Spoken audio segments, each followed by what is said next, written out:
Te damos la bienvenida a tu programa Palabras de Vida Eterna.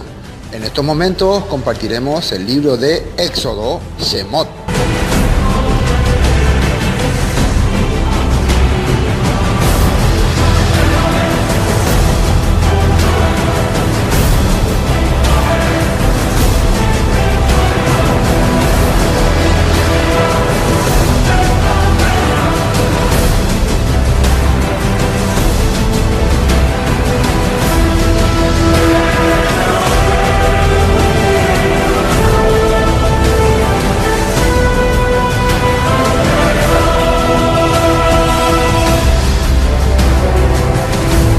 Libro segundo de Moisés.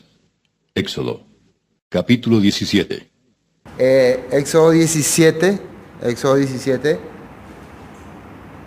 El agua de la roca. Vamos a darnos cuenta que una vez más el pueblo cambia otra vez su mentalidad. Es raro esta cosa, ¿no?, que la Torah nos está enseñando. Cómo el pueblo rápidamente cambia su corazón.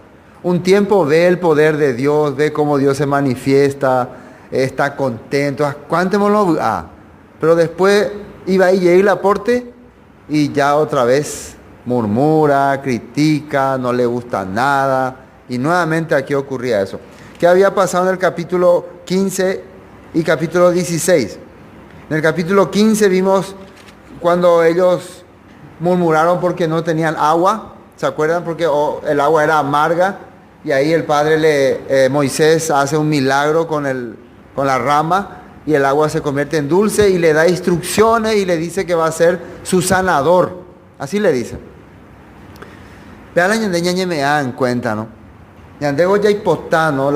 Nosotros queremos que Dios sea nuestro protector, nuestro sanador, pero no entendemos su proyecto. Aquel momento en Mara, Él le hizo entender, si siguen mis proyectos, si siguen mi estatuto, mi mandamiento, yo voy a ser su sanador, le dije. Yo voy a ser su doctor. Sé por un bonguerata de todas las cosas que le vengan. Pero ellos se olvidaron otra vez de Dios. Y se iban otra vez por otras cosas. Y en el capítulo 17, después hubo este milagro en el capítulo 17, el problema fue ya que no había comida. Y Dios, ¿qué le trajo? Le trajo el pan del cielo, el maná. Y también le trajo codornices. Y por medio de la nube le mostró su gloria, dice. Entonces Dios todas las cosas hacía para darle a ellos lo mejor, para darle a ellos prosperidad, para darle a ellos bienestar. Pero había algo que no estaba bien en sus corazones.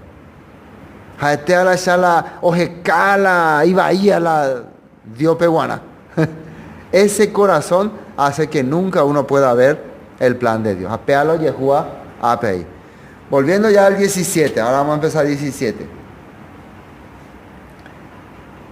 Dice, toda la congregación de los hijos de Israel partió del desierto de Sim por sus jornadas, conforme al mandamiento del Eterno, y acamparon en Refidim.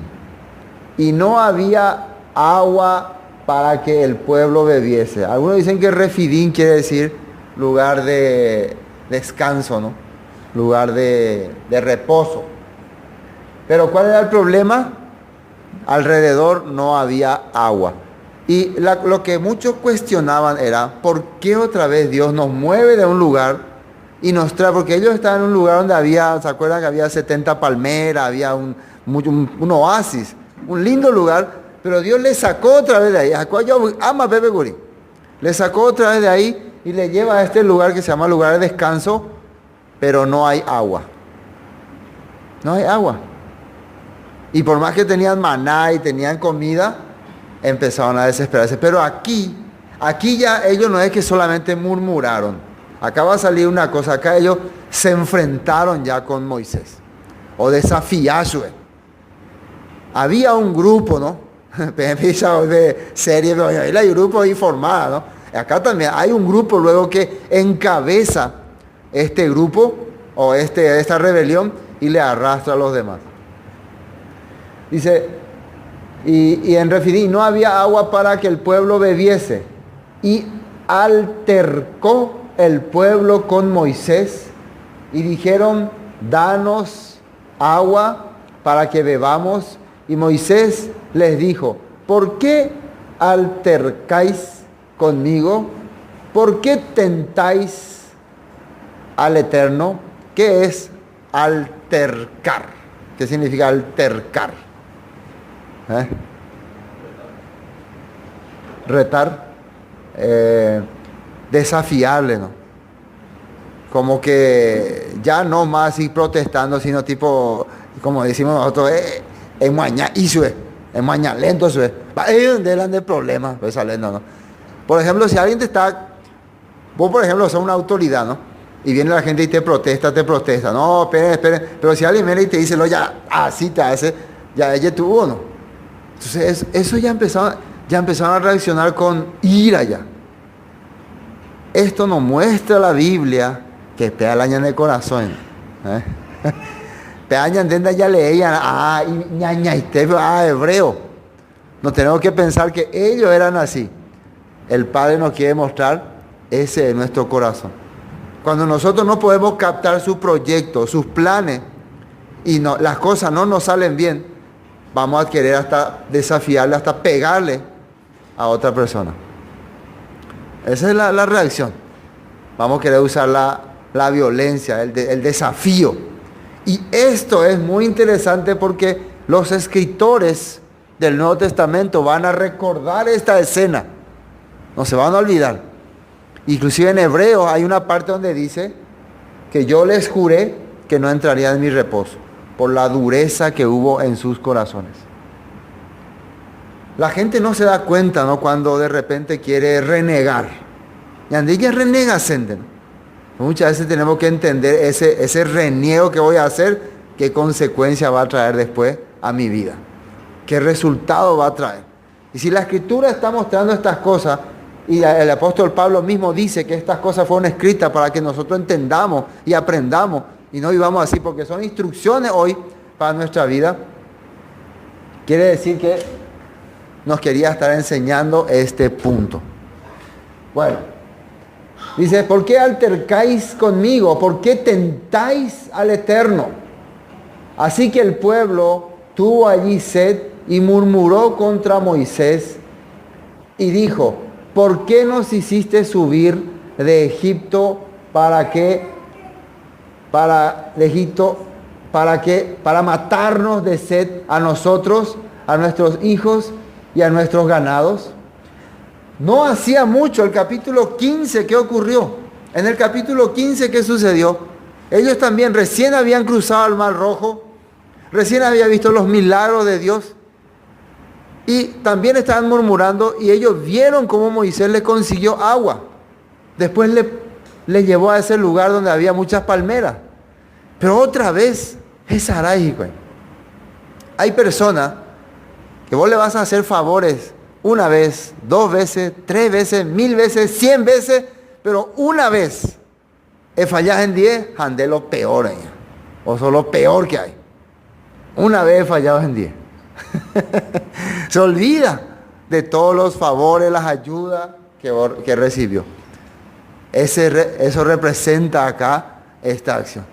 Nosotros, por ejemplo, ahora mirando, pero ustedes no se acuerdan cuántos milagros ya vieron, aparte de todos los milagros que vieron allá en Egipto. ¿Cómo no se acuerda la gente? Entonces ahora podemos entender por qué es que miramos a algunas personas que parecía que creían en Dios, parecía que eran fieles, pero de repente está caminando otra vez hacia la misma cosa. Esa es nuestra naturaleza. No importa si uno se llama hebreo de hebreos. Estos eran hebreos puros, no eran cananeos, pero peor que cananeos se comportaban. La palabra quiere decir que una pelea dura va a ser este punto. Entonces clamó Moisés al Eterno diciendo, ¿qué haré con este pueblo? De aquí a un poco me apedrearán. ¿Qué voy a hacer? No es muy fácil encabezar a un grupo de gente. ¿Por qué? Porque vos le querés enseñar lo que la Biblia dice, lo que la palabra dice, pero muchas veces la palabra no concuerda con la mentalidad de la gente. ¿Entienden? Y si vos querés enseñar a las personas de acuerdo a su mentalidad, te vas a ir en contra de la palabra. No, a nosotros nos gusta mejor actuar así. Por ejemplo, a mí me gusta más este horario, me gusta más esta forma, a mí me gusta hacer así. Cada persona, imagínense en un lugar de 20 personas o 30, cada uno tiene un punto de vista diferente. Por eso es que la Biblia es una guía, es una luz. Entonces todos pueden mirar una sola dirección. Pero el problema no es de la Biblia, el problema es para el que va a expresar esa palabra, porque siempre el que expresa es el que es el culpable. ¿Sí o no? No es la palabra. No, pastor, ella de que ella ya pone la pega, no le gusta. No nos gusta. Por ejemplo, si alguien me pregunta, ¿qué pasa si yo no hago lo que dice la Biblia? Y yo busco, a ver, voy a ver qué pasa. Y bueno, tales cosas te va a ocurrir. Y le sucede, esa persona va a pensar que le pasó, porque yo dije que le iba a ocurrir. ¿Es así? Pastor, se maldecido, dije. ¿Cierto? No. Ese es el problema. Acá está ocurriendo eso. La gente, ellos no se están dando cuenta que al Todopoderoso le están desafiando y ellos atacan a Moisés. Dice, y el Eterno dijo a Moisés, pasa delante del pueblo y toma contigo de los ancianos de Israel y toma también en tu mano tu vara con que golpeaste el río y ve. Entonces ahora le dice que cruce en medio de ellos, que camine delante de ellos y tome su vara. Es muy importante aquí la función de esta vara. La vara en la Biblia representa autoridad. Muchas cosas ya él está haciendo con esta vara. Y en la Biblia menciona la vara de Elohim, como si fuera el Todopoderoso el que está manifestándose con esa vara. Pero la verdad, esa vara es un palo insignificante. Esa vara tiene poder cuando Dios habla y en la mano de Moisés. Si Dios no habla y no está en la mano de Moisés, no va a tener poder. Quiere decir que nosotros también somos personas insignificantes si Dios no está con nosotros o si Dios no habla. Si Dios no nos habla, nosotros no tenemos ningún tipo de poder. Pero si Dios no habla, si la palabra de Dios está en nuestro corazón, esta Biblia, este micrófono, este celular, todas las cosas que podamos usar, tiene poder. Tiene autoridad.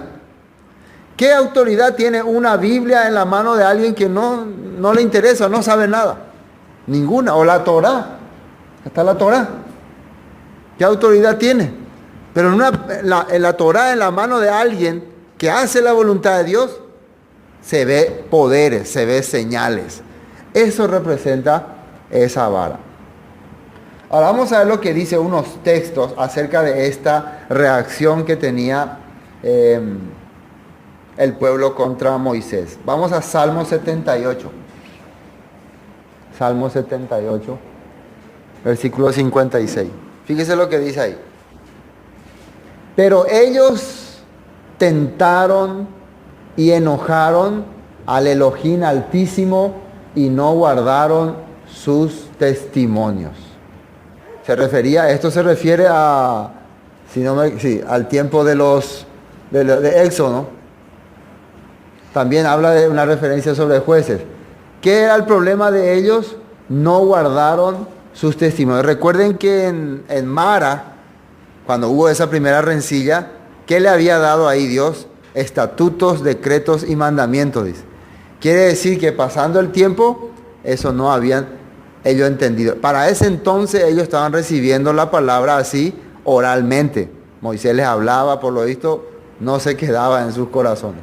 Por eso después Dios le va a enviar ya en tablas de piedra. Y una referencia, el que Dios le haya dado los mandamientos en tablas de piedra, representaba sus corazones de ellos.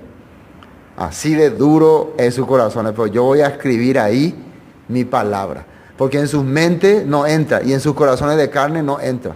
Cuando una persona tiene el corazón abierto, cuando vos le hablas, le decís, entra, ¿no? Pero cuando tiene el corazón duro, tenés que tallar con cincel de hierro. Bueno, otro texto, Salmo 106. Salmo 106. Salmo 106, 7 primero. 7. Nuestros padres en Egipto no entendieron tus maravillas, no se acordaron de la muchedumbre de tu misericordia, sino que se rebelaron junto al mar rojo. ¿Qué hicieron ellos? No se acordaron, dice, de todos los poderes y todas las maravillas que el Padre había hecho. Al contrario, se rebelaron. Entonces, una de las cosas que hace que uno se rebele, se manifieste, se ponga en contra de Dios, es que se olvida. Se olvida de todas las cosas que el Padre hizo en su vida y directamente ya reacciona. Versículo 13. Versículo 13. Bien pronto olvidaron sus obras, no esperaron su consejo. Bien pronto, dice, rápidamente se olvidaron de las cosas que el Padre había hecho. Nosotros estamos hablando y hablando constantemente lo que dice la Escritura, pero como el mundo, ustedes se dan cuenta, el mundo les arrastra, les empuja, le mete un montón de cosas, al día siguiente ya se olvidaron ya. ¿Qué era? ¿Qué era? Por eso, esto es una lucha y una pelea fuerte. Ahora vamos a ver lo que dice en Hebreos 3. Hebreos 3, capítulo 3, versículo 7. El escritor de Hebreos, tratando de hacerle entender a los hebreos de cuál era la causa por la cual muchos están cayendo en pecado, desviándose de la fe, rechazando al Salvador, les hace recordar el acontecimiento que ocurrió en el Éxodo, usando la Torá como referencia. Por lo cual, como dice el Ruach HaKodesh, el Espíritu Santo, si oyere hoy su voz, no endurezcáis vuestros corazones como en la provocación en el día de la tentación en el desierto. Esa palabra provocación y tentación es esta palabra Meriba, Masat Meriba, ¿no? Masat Meriba, que va a salir después en Éxodo, ¿no? Quiere decir en Meriba y en Masat. Me provocaron y me tentaron, dice. ¿Qué quiere decir? Me desafiaron. Fíjense que el escritor de Hebreos está hablando, si hoy Dios te habla, no vaya a tener corazón de piedra. Ni de fácil de tener. No, ya como, ay, no voy a hacer. Fácil de tener. Aniquen a pesar de como ellos tuvieron. Porque ¿qué pasó? Donde me tentaron vuestros padres, me probaron y vieron mis obras 40 años. Se desafía, hijo. Hoy en día la humanidad se atreve a desafiarle a Dios. Se atreve. Vamos a ver qué pasa.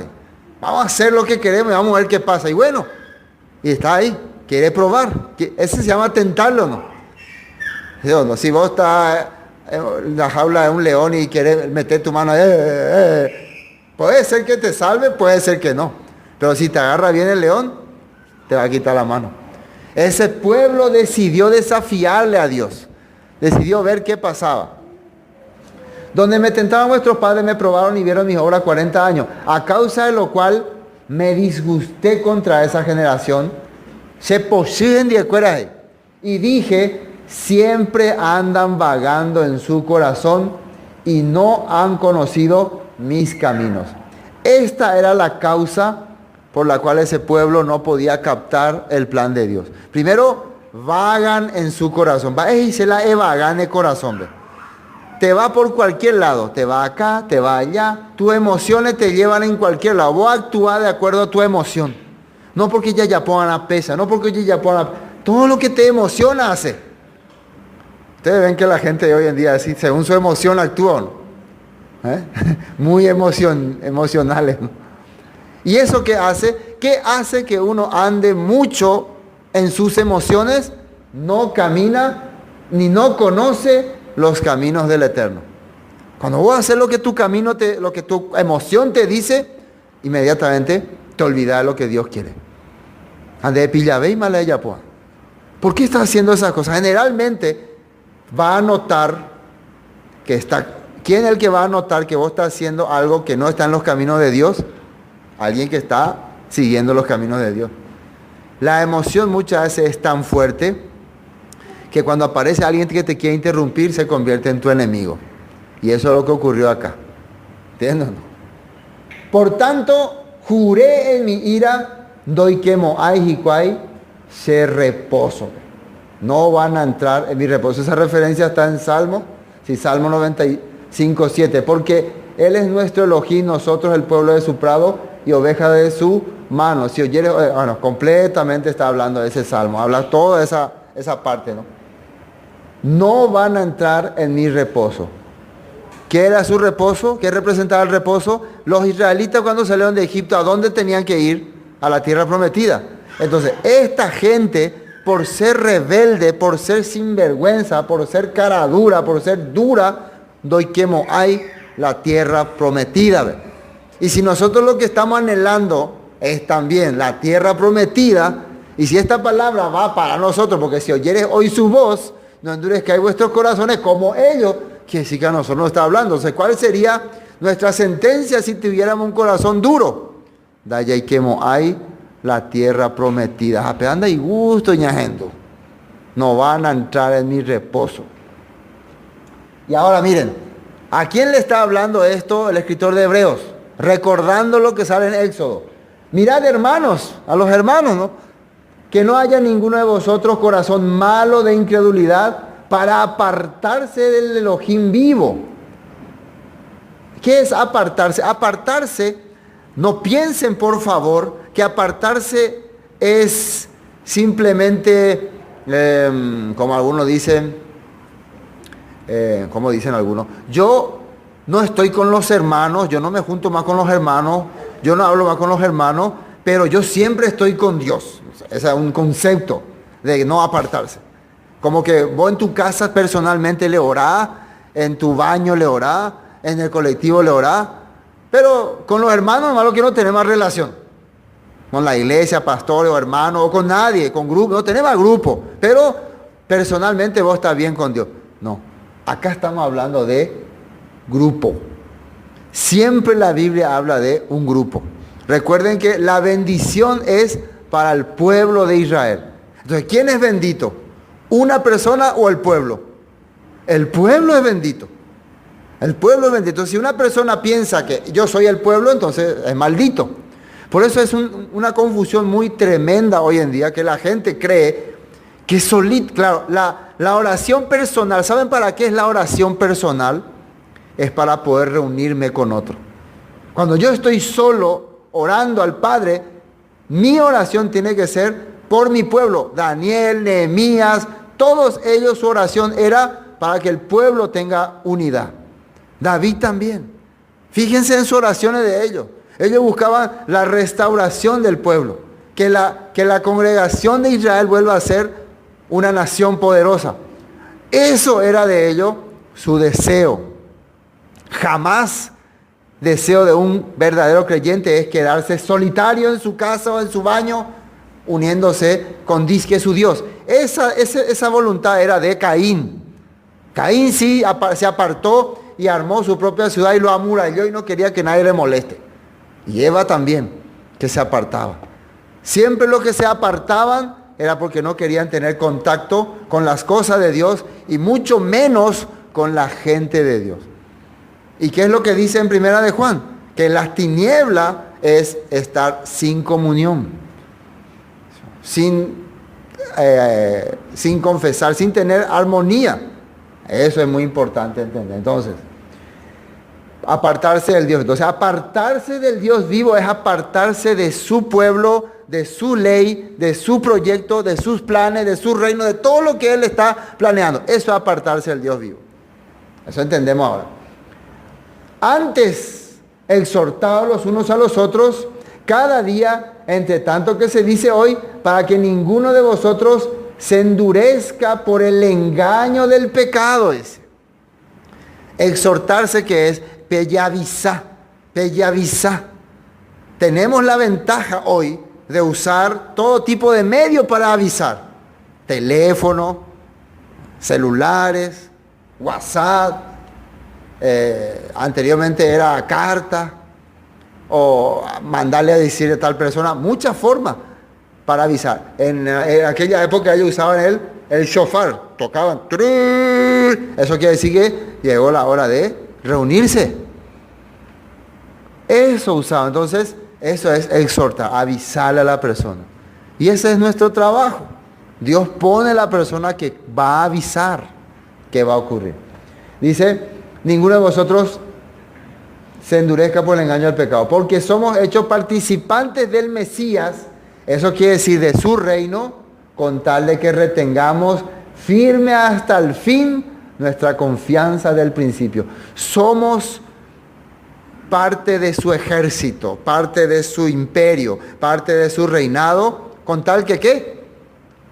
¿Qué dice ahí? Que mantengamos firme hasta el fin nuestra confianza del principio. Ahora, ¿y qué relación tiene esto con Éxodo 17? Si el escritor de Hebreos tocó una frase o una estrofa de Éxodo 17, quiere decir que el problema que ocurría acá era el mismo problema que estaban teniendo ahí.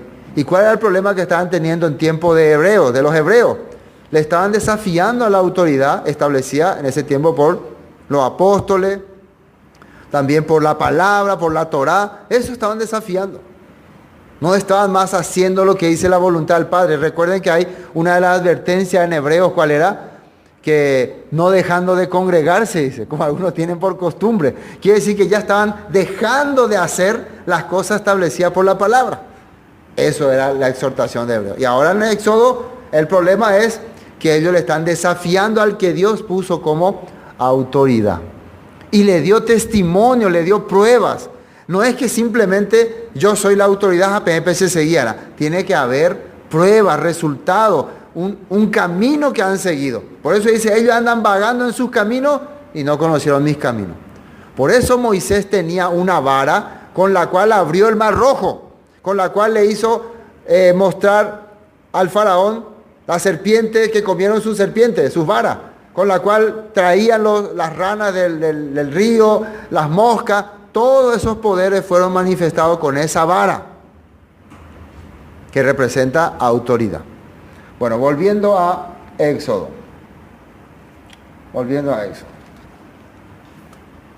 Versículo 5, ¿no?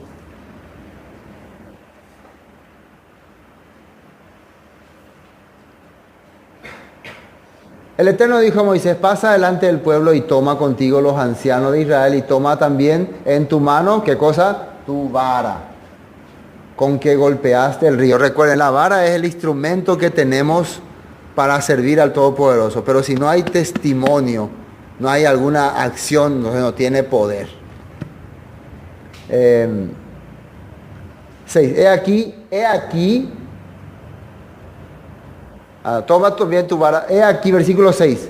Yo estaré delante de ti allí, sobre la peña. Peña es igual que roca, o una roca, un montón de piedras.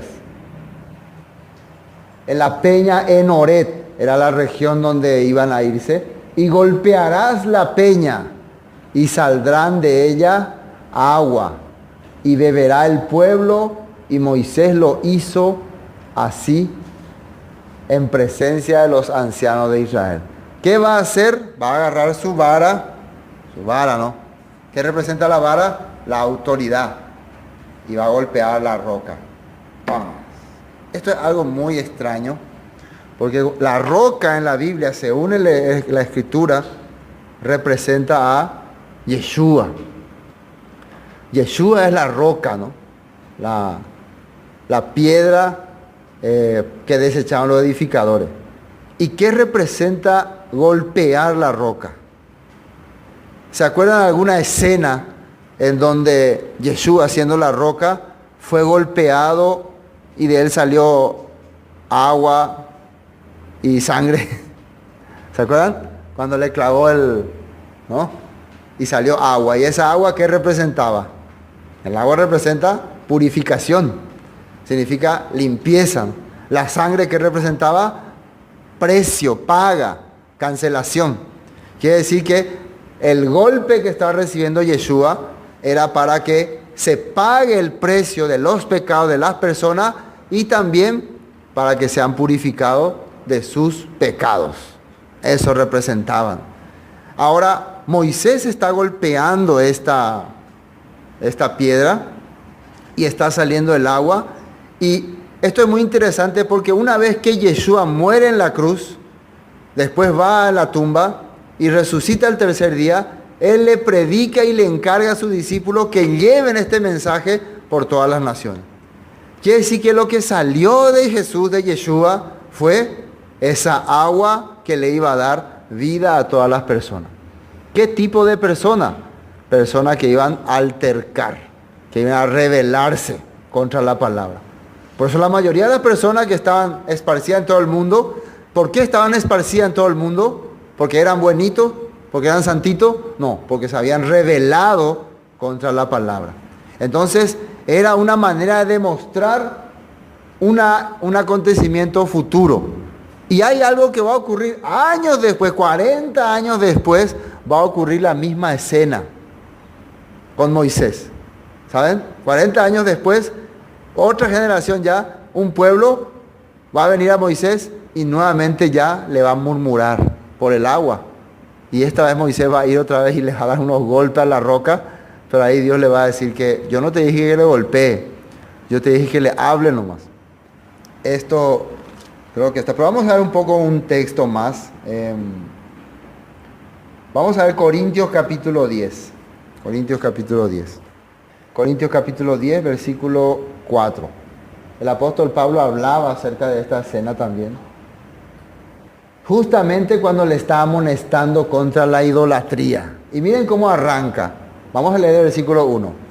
Porque no quiero, hermanos, que ignoréis que nuestros padres todos estuvieron bajo la nube y todos pasaron el mar. Todos ellos experimentaban el poder de Dios. Y todos en Moisés fueron bautizados en la nube y en el mar. Y todos comieron el mismo alimento espiritual. Recuerden que cuando hablamos del maná, el objetivo del maná no era saciar tu estómago. El objetivo del maná era saciar tu alma. Que vos entiendas cuando comes ese maná que esto viene de Dios. Que esto es pan del cielo. Pero mucha gente, acá lucente, no se interesa. Mucha gente, todas las bendiciones que recibe, no considera de dónde vienen. ¿Qué le había dicho Yeshua en el caso de que cuando les repartió el pan? Trabajen por la comida que para edificación del alma permanece. No trabajen por la comida que se desvanece. O sea que su interés en todas las cosas que reciben tiene que estar en edificar su alma. Si Dios le da esto, le da aquello, vean el lado espiritual de esto. Entonces, Pablo está diciendo que esa comida que ellos comieron era comida espiritual, pero para muchos era comida nomás. Y todos bebieron la misma bebida espiritual, dice, porque bebían de la roca espiritual que los seguía, y la roca era el Mesías, el ungido. Cuando Dios les estaba dando esa agua, ¿cuál era el objetivo? Que ellos tomen agua y por fin. No, que ellos consideren, esta agua viene del Todopoderoso. Esta agua representa nuestra, ¿cómo se puede decir? Nuestra guía, nuestro camino hacia la tierra prometida con el ungido, con el Mesías. Pero ellos no entendían así, ¿no? No, comían nomás. Por ejemplo, cuando nosotros hacemos un evento, un ejemplo, ¿no? Y compartimos comida con mucha gente, ¿no? Le invitamos mucha gente. Uno de los objetivos es invitar a la persona, ¿sí o no? Pero el objetivo real de nosotros es transmitirle la palabra, ¿o no? O nosotros queremos que coman nomás. Queremos que coman. La verdad queremos que coman, pero ¿qué es mejor para nosotros que conocemos la palabra? Darles a ellos alimento espiritual. ¿Sí o no? Eso es mejor. Cuando muchas personas vienen a un evento y solo comieron y no recibieron nada de lo espiritual, ¿cómo se va? Otro día, esta vez tiene conceptos ya totalmente raros. Esto la Biblia nos está explicando. Entonces, todos ellos comieron la misma bebida espiritual, dice, que era Cristo, ¿no? Pero de lo más de ellos no se agradó el Eterno, por lo cual quedaron postrados en el desierto. Pero, ¿qué pasó? No pudieron cambiar sus corazones. Bueno, finalmente, Juan capítulo 7, 37. Juan 7, 37. 7, 37. Yeshua les habla a ellos quién es Él. Versículo 36 dice, ¿qué significa esto? Que me buscaréis y no me hallaréis, y a donde yo estaré vosotros no podéis venir. En el último gran día de la fiesta, Yeshua, la fiesta de Sukkot, ¿no? Tabernáculos, Yeshua se puso en pie y alzó la voz diciendo, miren lo que dijo, si alguno tiene sed, venga a mí y beba. El que cree en mí, como dice la Escritura, de su interior correrán ríos de agua viva. Si alguno tiene sed, venga a mí. Lo primero que el Padre le está enseñando al pueblo de Israel es que ellos tienen que confiar en Dios. Imagínense qué poder es, qué cosa es que tienen sed, queremos agua. Miren esa roca, paz, y empieza a salir. ¿Qué es lo que Dios quiere que ellos crean? ¿Que salió agua de ahí? ¿Que ahora hay agua? No. Que el Padre está con ellos. Que Él es el que le está saciando su sed. Eso es lo que Jesús está diciendo. Si ustedes vienen a mí, como dice la Escritura, de su interior correrán ríos de agua. Van a tener frescura, no van a tener desesperación. Véala obedecer a su escuela. Vamos a terminar esta parte.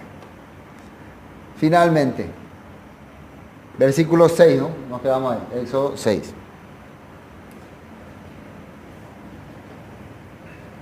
He aquí yo estaré delante de ti allí sobre la peña. ¿Quién dice que va a estar ahí? El Todopoderoso. No es que va a haber una roca ahí. El Padre, su poder, su esencia, y Moisés sabe eso, en Horeb. Y golpearás la peña y saldrá de ella agua y beberá el pueblo. Y Moisés lo hizo así en presencia de los ancianos de Israel. Y llamó el nombre de aquel lugar Masac y Meriba. ¿Por qué le puso esos nombres? Significa prueba y rencilla. Me probaron, me tentaron y me desafiaron. Hoy Cobaísen 10 y cual, por eso le cambió ese nombre. ¿Cómo se llamaba anteriormente ese lugar, esa zona? Refidim, ¿no? Que era lugar de descanso. Pero se convirtió en un lugar donde le tentaron. Muy importante eso, cuando me ponían un nombre a un lugar, es para que el pueblo se acuerde de ese acontecimiento. Cuando llegarían otra vez por ahí, cuando conquisten la tierra o cuando gobiernen toda esa zona y se acerquen otra vez a ese lugar. ¿Por qué se llama este lugar Masac y Meribá? Porque aquí nuestro pueblo se rebeló contra el Todopoderoso. Aquí le desafiamos. Aquí no nos dimos cuenta de lo terrible que éramos. Para eso se le puso ese nombre a ese lugar. ¿Entienden? Muy importante eso. Meribá, por la rencilla de los hijos de Israel y porque tentaron al Eterno diciendo, ¿está pues el Eterno entre nosotros o no? Fíjense lo que dijeron ellos. ¿Cómo podemos saber de que realmente está?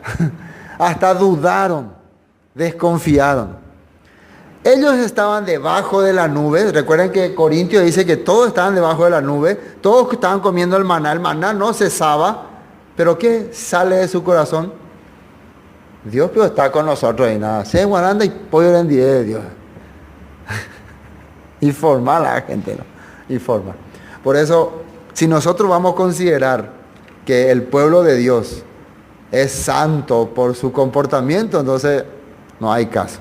Ellos son pueblo de Dios porque fueron elegidos pueblo de Dios. ¿Entienden? Por más que los otros pueblos tal vez tenían mejores características, pero Dios eligió ese pueblo. Nosotros también, es nuestra sombra, ¿no? Nosotros no somos, porque somos más espirituales, pueblo de Dios. Porque Él no eligió, pero es una lucha. Estamos en una lucha y Dios lucha con su pueblo porque es su pueblo. No le interesa a los demás. Con los demás lucha cuando atacan a su pueblo. Y eso es lo que va a ocurrir en la siguiente parte, ¿no? Cuando aparece ya un enemigo terrorífico llamado Amalek. ¿Quién era Amalek? Era descendiente de Esaú, creo que nieto de Esaú. Y según la historia, poquito nos voy a contar, Amalek era muy problemático, muy revoltoso, y se apartó de sus hermanos y empezó a morar en esos territorios, justo en esos territorios de Arabia, por ahí empezó a morar, muy alejado del resto de sus hermanos. Y conquistó grandes extensiones porque su característica era no armar grandes ciudades, sino vivir así en cuevas y atacar así pueblos débiles. Esa era su característica. Pero hay una cosa interesante, ellos sabían que los hebreos eran su antepasado, su gente, ¿no? Pero igual les atacaron. Entonces acá va a haber algo terrible, algo interesante también, que el Padre nos quiere enseñar con esta batalla con Amalek. Justamente después que ellos se rebelaron contra Dios, ya viene el primer conflicto. La primera parte donde ya van a darse cuenta que son como la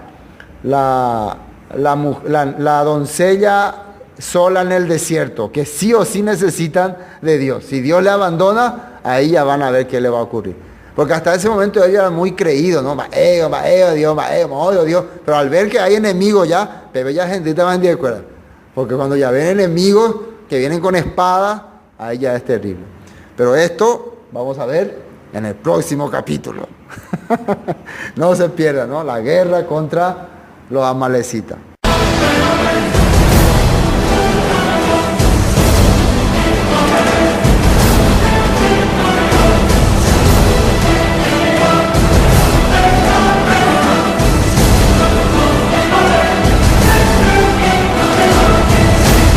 Esto fue Palabras de Vida Eterna, con el estudio del libro de Éxodo. Para cualquier información, 0181 60 46 77. Bendiciones y hasta pronto.